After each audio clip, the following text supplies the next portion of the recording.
Hey, how are you? Welcome to day 3 of our Mental Power Challenge. Now, we are kicking off the day with Dorcey Kuti. She's a publicist and founder of We Lead Empowerment. Now, today's topic is about entrepreneurship and mental health and how to navigate it with self-care and love. So, I get a chance to interview Dorcey to explore details around entrepreneurship and our mental health that very few of us are speaking about. Now, she goes deep and offers great insights on how we can improve our mental health as entrepreneurs with some tips, simple tips and strategies to stay healthy mentally. So we do want you to get the simple tools that will help you excel and live the life that you imagine of your higher self. And that is why we came up with the Mental Power Challenge, because we feel like we all need some collective mental power to tap into in this time. So we hope you tune in and enjoy. Hello, everyone. Welcome to today's day 3 of Mental Power Challenge. Today, we are talking with Dorcey Kuti, a very dear friend, sister PR friend of mine. And today's topic is entrepreneurship and mental health and how to navigate it with self-care.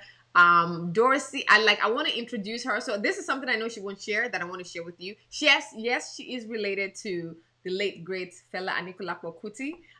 She has worked with incredible celebrities as a publicist, including the iconic Shaka Khan, and a host of artists in the entertainment space. So I want to proudly and excitedly introduce you to my friend, entrepreneur, and creator of We Lead Empowerment, Dorcey Kuti. Welcome, Dorcey.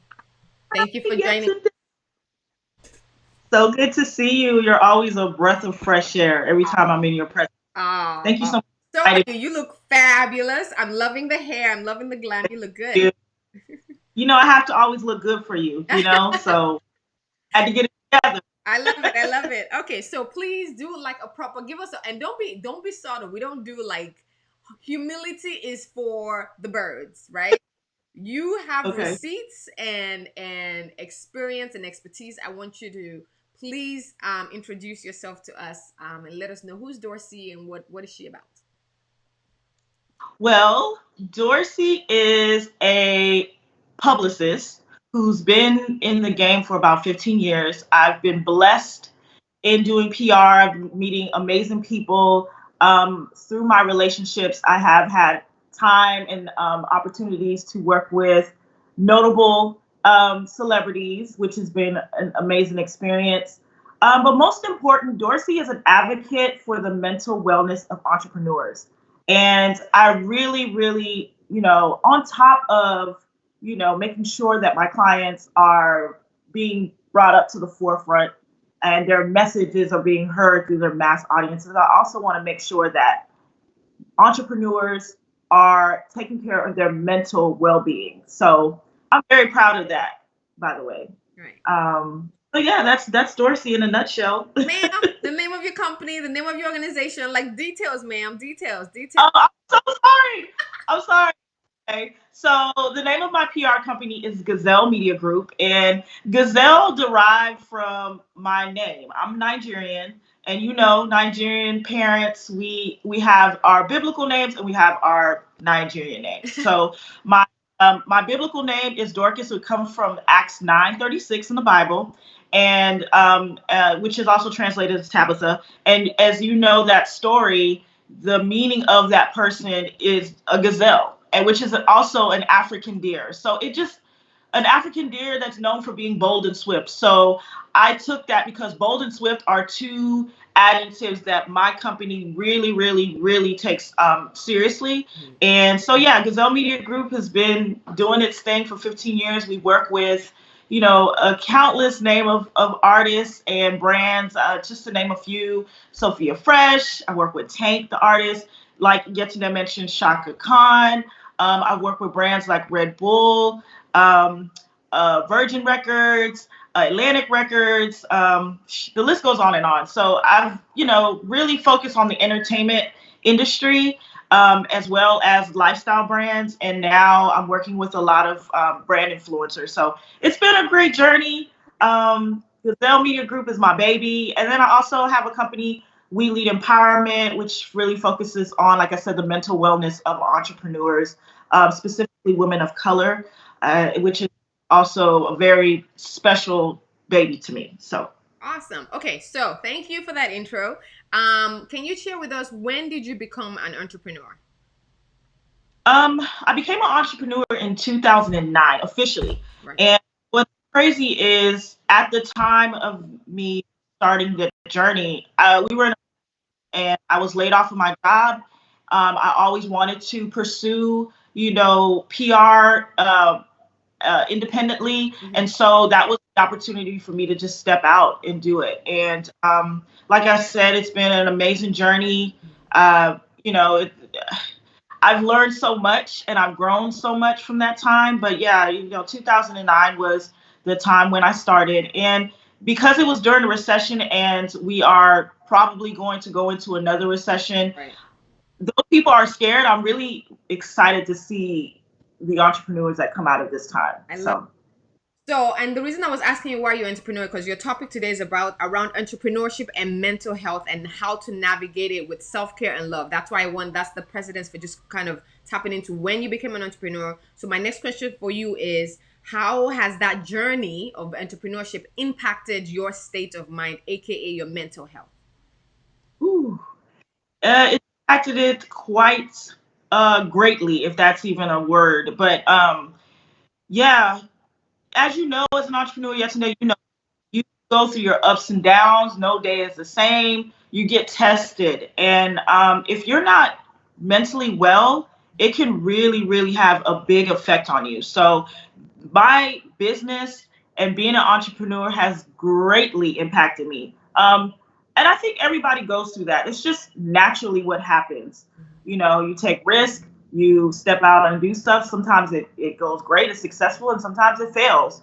So I think through this journey, I've grown a tougher skin. I've gotten better. I'm not perfect. I mean, I still go through my ups and downs. I'm human, but it's definitely impacted the person that I am and the woman that I've become today. So.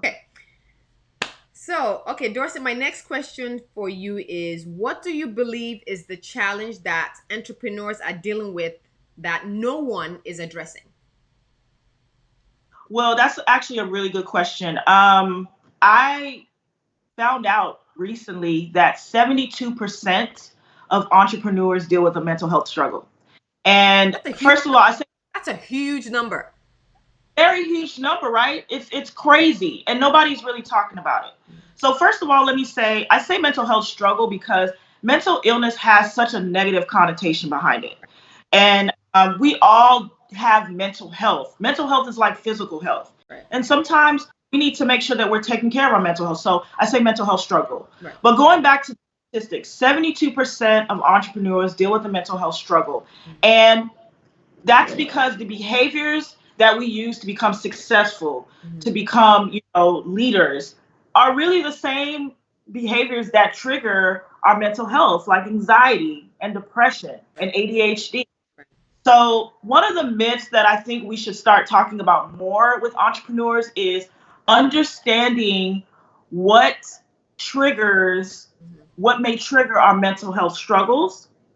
And even though sometimes it may be seen as a plus because we want to be successful, it's really taking a step back and making sure that we're managing what could possibly arise as a bigger issue with our mental health. Okay. So I think that we should be talking more about that. Okay. So based on kind of historically, like this, there's a stigma around mental health, right? But I believe there are also myths around mental health that we need to stop believing. What, in your experience and the experts you've been exposed to with We Lead Empowerment, what do you believe what do you think we all need to stop believing that is a myth about mental health from today?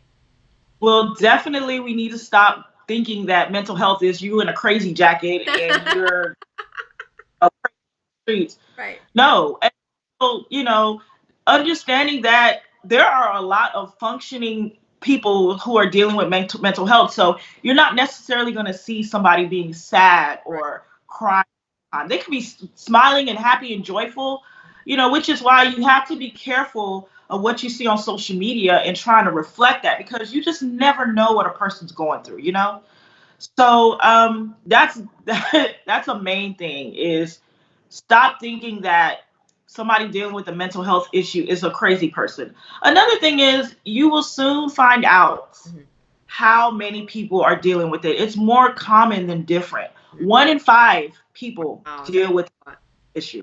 1 in 5. Wow. So you may not be dealing with it right now, but somebody that you know that you're in close proximity to is dealing with mental health struggles. So yeah, those are some things, Yeah. myths that we need to So just good. start. Thank you for sharing that. So now let's go to the facts. What are the facts about mental health that we need to be clear on? And guys, if I'm looking over here, that's the camera is here and Dorsey's on my screen. So bear with me with my eyeballs going back and forth. But what are the facts about mental health that we need to be clear on? The facts about mental health is you can overcome it. You can overcome it.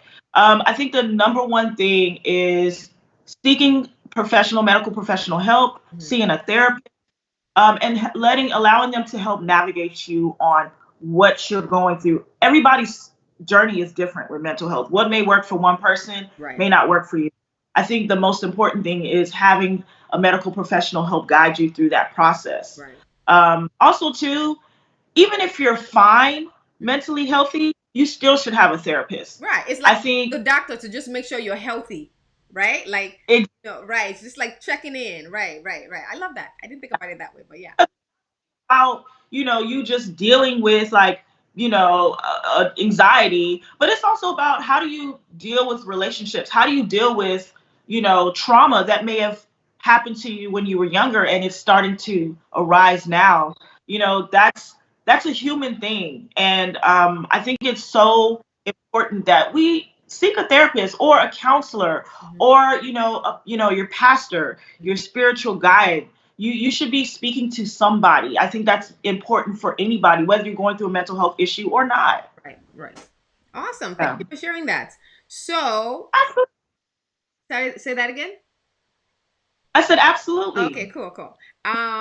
So how should we navigate our mental health as entrepreneurs with self-care? Because as an entrepreneur myself and having my own experience with adrenal fatigue and anxiety, I know how overwhelming it can be when you have 50,000 things to do and there's not enough time in the day. Like, can I pay Yeah. somebody to give me like 1 more hour? And I'm sure if I had that 1 hour, I would need another hour. So, how do Yeah. you navigate mental health as an entrepreneur with self care and love as a part of it? Well, I would first say that self care is first loving yourself, right? And that's such a cliche. People say you got to love yourself, but you have to love yourself. Right. You have to be priority. I would say as an entrepreneur, you're busy and you live. I mean, majority of entrepreneurs live by their schedule. I think it's important that you're scheduling time for your self care, whatever that is. Whether you just need a moment to be quiet, or you want to go take a spa day, or you want to take that time to see a therapist. Right. Self care is really about what makes you happy, Mhm. and you doing it unapologetically, you being very selfish for yourself. Mhm. I think as an entrepreneur, it's important to first love yourself and put yourself as a priority, because at the end of the day, if you are not good and you are not well, you can't be that for anybody else. Right. So if you want to be 100% for your clients, you got to be 100% for yourself. Right. So show it for yourself by loving yourself and making yourself a priority. Okay, so let's get practical with that. I want to dig a little deeper because some people are like, for some people, self love feels like indulgence, right? For some people, it feels like selfish, right? They're like, I'm all about me. I don't want to be about me. I don't want to be seen this way, all of a sudden being affected by how people see you self loving yourself. So give a practical or a few practical examples of what does self love like? What is a practical example of this is self love? I think examining your thoughts is very important. Right. So if you're like, I need a break, but Mm. I don't feel like this is something that will be right now.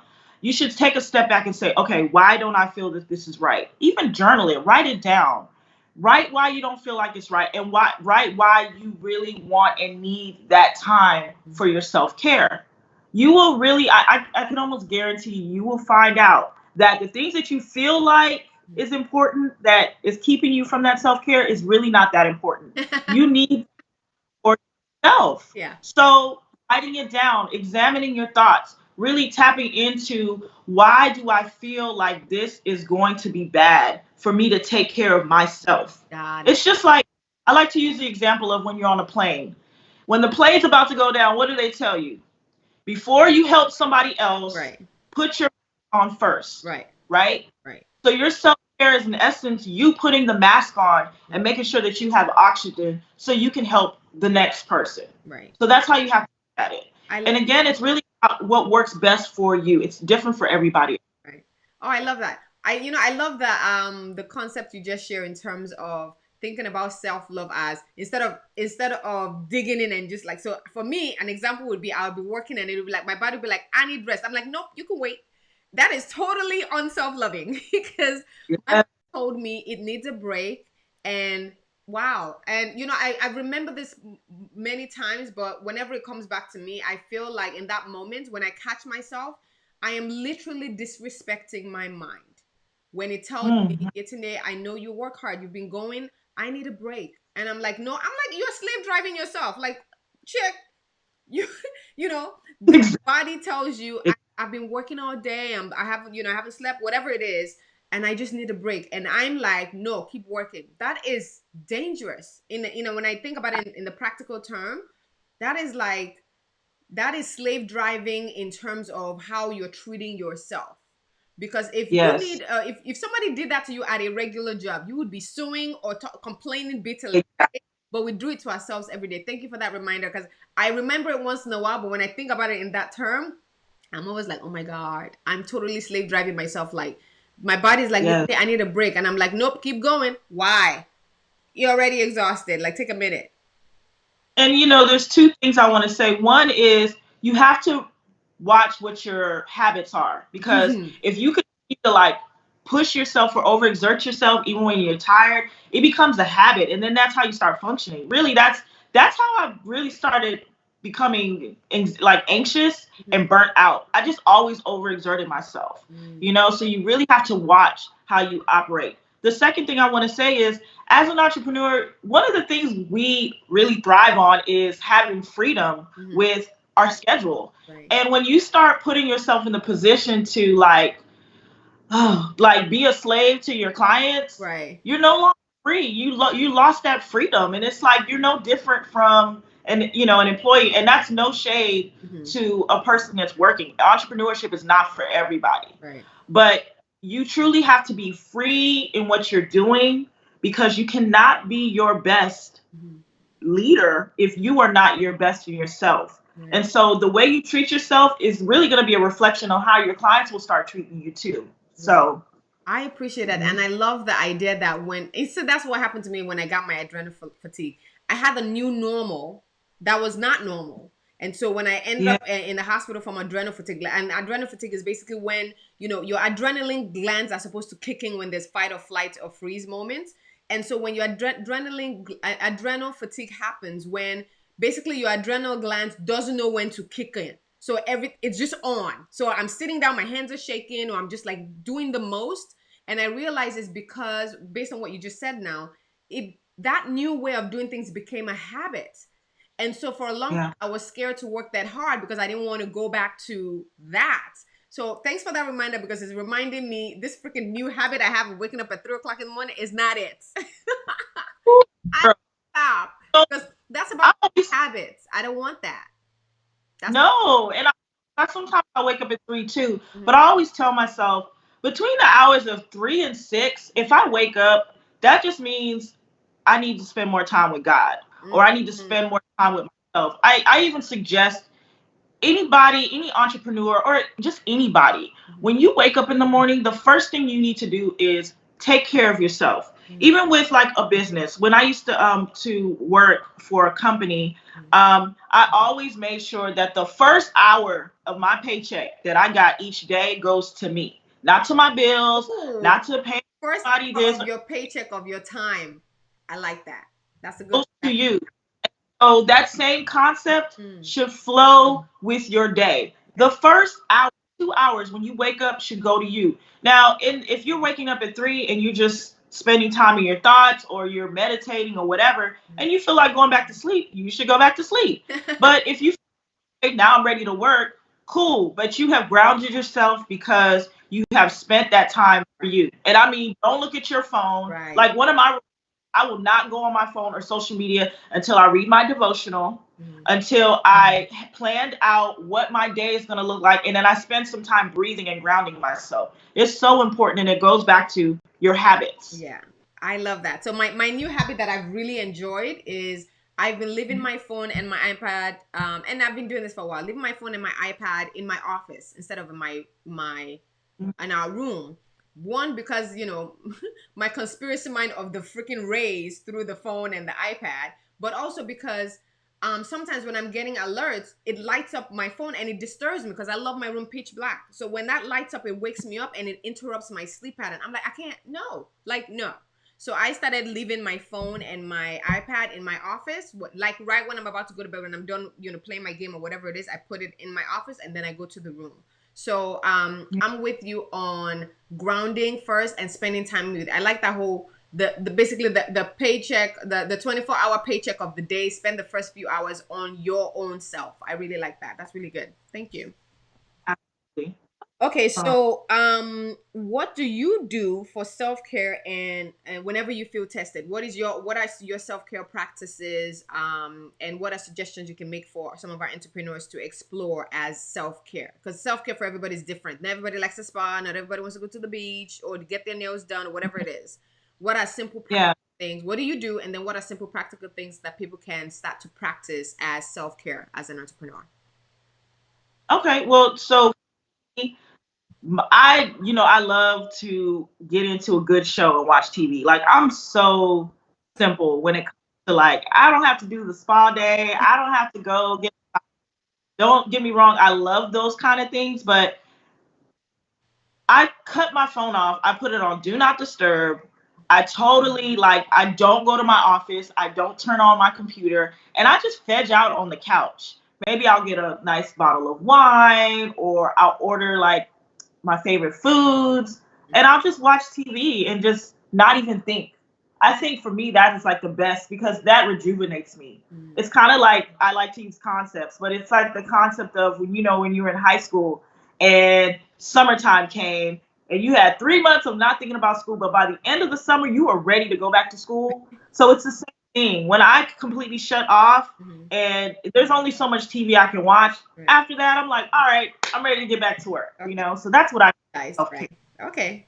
Exactly. So what I would suggest entrepreneurs to do for their self-care is to, number one, set boundaries. Okay. So what I mean by that is, by 5 o'clock on Friday, you are not taking any more calls from your clients. They don't need to be emailing you stuff. I mean, the only time a client should contact me is if it's an emergency situation. Emergency. I'm talking about, like, you found out husband cheated and it's all on the news outlets. Like, it has to be a deep emergency. Okay. Right.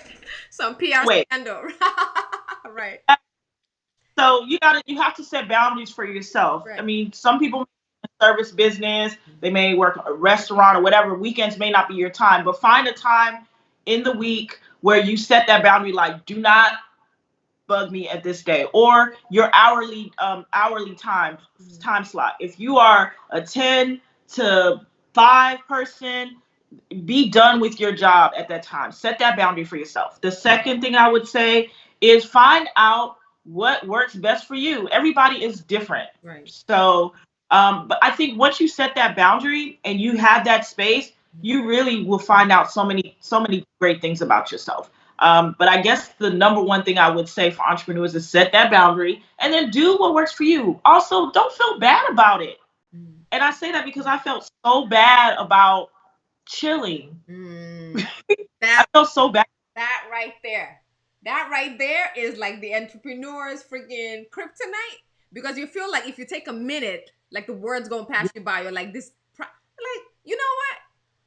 That's what I learned when I got my adrenal fatigue and ended up in the hospital. And that was literally what kicked me into stepping into my purpose. Because I realized in that moment, I was in the hospital, they were doing all this tests and couldn't figure it out. And I was like, if I die today, That'll be it. Mm. I'm like, the stuff I'm stressing about wouldn't even matter. So it just kind of reset me in terms of priorities of none of that stuff matters if I'm not here to even do it. So I'm like, I realized in that moment, I have to step into myself, take care of me, and do the thing I've been called to do, so that I can actually be more impactful. And that was my own, self-care moment. And sorry guys, I have 2 twin daughters, so if you hear baby noise in the background, it's mommy life. So, but yeah, that was my own wake up call to my purpose, because I was like, if I'm stressed out trying to do all this stuff and and like chilling out is hard because I feel like I'm wasting time. Like I feel like time is too valuable. I don't even have 20 minutes to just chill out. And so when I realized if I'm not here, none of it matters. Like life will go on. They will eat rice and jollof and moving on. And that kind of reset me. So thank you for that reminder. Actually, thank you. Yeah. Okay, so another question I have for you is, what was your motivation to launch, and if you can give us the story on your personal journey on this, but what was your motivation to launch We Lead Empowerment? And then once you get to that, I'll ask you this again. What do you envision this company doing for women entrepreneurs? Yeah, okay. Well, I started We Lead Empowerment as a way to create something that I didn't see for myself. Like I said, when you are dealing with a mental health issue and then it kind of just goes away, sometimes it'll arise if you're not seeing a therapist or not doing anything to manage it. Right. So I've always dealt with mental health struggles. I can even remember the first time that I had an anxiety attack. I was a young girl on a carnival ride. And I freaked out when the seat, and this is important. You have to be seated. Yeah, secured. Yeah. Not like feeling stuck. Right. I was like, get me out of here. I felt that. Right. But after college, I moved to Houston and I never had a break. I quickly jumped into a position that I got from my internship with a record label. And I was just going and going and going. I think 5 years down the line, it really just took a toll on me, where my anxiety was bad. I wasn't sleeping well. I was depressed all the time, gaining so much weight, but I still just kept going. I kept going, thinking, oh, I just need to work out. I need to eat healthier, which I did. But it was still something mentally that was going on inside of me. And my father, he had a stroke. My brother was shot 3 times. Both are still alive, thank God. But those were 2 traumatic experiences that happened to me. And I just kept going again. Just kept going and going and going. My business, obviously, the things you deal with and just running a business, it was burning out. It was just too much. Then I got into a relationship. Relationship ended bad. A year later, that person dies in a car accident. I was spiraling after that. And I realized at that point that I needed to go get help. I started seeing a therapist. We started talking through things. I started understanding where my triggers were and why I was dealing with what I was dealing with. But at the time, I felt like I didn't see a lot of women that look like me. When I go online and put in mental health, you see the typical, woman looking like she's just sick with the flu on. Right. You know what I mean? You're like, I'm not there. Or, you see stuff on television, people talking about depression, but there was nobody that looked like me or nobody that identified as a woman who was an entrepreneur. And let me just say, as I was spiraling, it had a very profound effect on my productivity as an entrepreneur. That's right. That's right. I felt like I'm not really an entrepreneur. Like this is not how entrepreneurs should run, Right. And, just to make a long story short, I not only realized that I needed to get help, I realized that I needed to just be more vocal with people so they can understand what was going on with me. Some people just didn't understand. They were like, what? She's tripping. Like, because I would not go out of my house. I was in my house all the time. People would invite me to things. I would not go out. And, as publicists, it's important that you share your network, people I wasn't doing none of that stuff. And I got inspiration from a woman who, she has a podcast, My Leak Teal. She's talked about her therapy sessions, and it really encouraged me and inspired me. She started sharing resources. And it's like, when you want a car, and after you realize you want a car, you start seeing it Right. a lot. All of a sudden, it's everywhere. Yeah. That's how I started paying attention to women entrepreneurs who look like me, Right. who were talking about health. Right. And not only were they talking about it, they were sharing their stories of overcoming. And as I was being more vocal with people in my network, you included, I started realizing, like, wow, I'm not alone. Because through that whole time, I thought something was wrong with me. I'm dealing with this. I'm on my own. Like, nobody's going to understand it. Because I couldn't even articulate it, what was going on. So as I'm realizing that the more people are dealing with it, and I'm seeing women who are inspiring me, that's how we kind of came. I was like, I want to build a platform where all of these things that I'm seeing and picking out is all in one space. And who are dealing with the same things I'm dealing with, or maybe dealing with something else, can come to this space and feel like there's a community, feel like they're not alone, get the resources they need to get help, and become better entrepreneurs because of it. Right. That's, in a nutshell, how that we was empower. to launch. I love it. And one thing I definitely want to kudos and thank you for is because since I turned 39 last year, I'm going to be 40 this year. I've kind of been on this journey of self mastery. I call it the M3, mind and money mastery. I'm going to master my mind and my money. And so I've unofficially been on this journey since 2009, but in an intentional way. Last year, I was like, okay, I'm in my 40th year. What do I want to give to myself? I'm like, I need to master my mind. This is why I ended up becoming a NLP master practitioner, because it kind of just opened the doors in a way that I get my mind and people's minds so much better. I'm like, oh my God, I get it. And you are my motivation for getting a therapist. So thank you. And to be able to call you whenever I have my anxiety moments of whatever. Even when I was pregnant, I had a couple of anxiety moments, and Dorsey was the one I called just to kind of share, but it was... I couldn't quite put my finger on it, but at the end I was like, okay, you know what? I want to talk to a professional, and I want to have someone who is skilled and an expert to help me understand the bigger picture, because sometimes when you're in it, you can't see the big picture. And so what I appreciate even about my therapist is that, I think it was maybe a month ago, maybe 2 months or a month ago.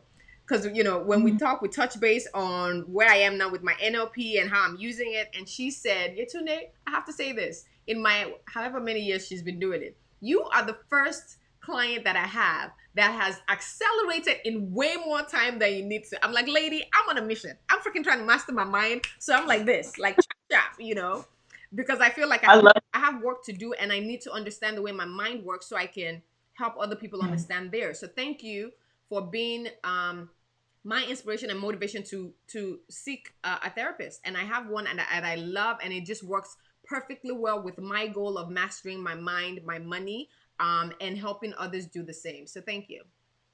Well, I also want to just kind of share that sentiment and just say thank you, because, and I'm not going to get emotional on this, but played a really big role in We Lead coming to light too. That's you share in that success, because when I first started, and before I even started, I had a 5 people community. You were one of those people, and I knew that if I anything, I could call Yetunde. Sometimes you wouldn't even say anything. You would just listen to me. And that's so important. So I really, really want to thank you for being that person, and still to this day, being that community for me. So I'm really, really happy to hear that I inspired you to go to therapy. I've seen your growth, and sometimes you'll share like some of the things you learned in your sessions, and it inspires me as well. So oh, thank you. I'm all girl fan in here. Anyway, okay, so the second part of the question is, what do you envision We Lead doing for women entrepreneurs? I envision We Lead to not only help women entrepreneurs in the United States thrive, I see it's expanding. I'm very, very passionate about connecting with African women of the diaspora. Right. I'm an African woman. I'm Nigerian, and I want to give back to those women as well. And not only give back, but how do we connect the two? Right. I see We Lead Empowerment, building programs. I see We Lead Empowerment going to different schools and colleges and speaking to the youth.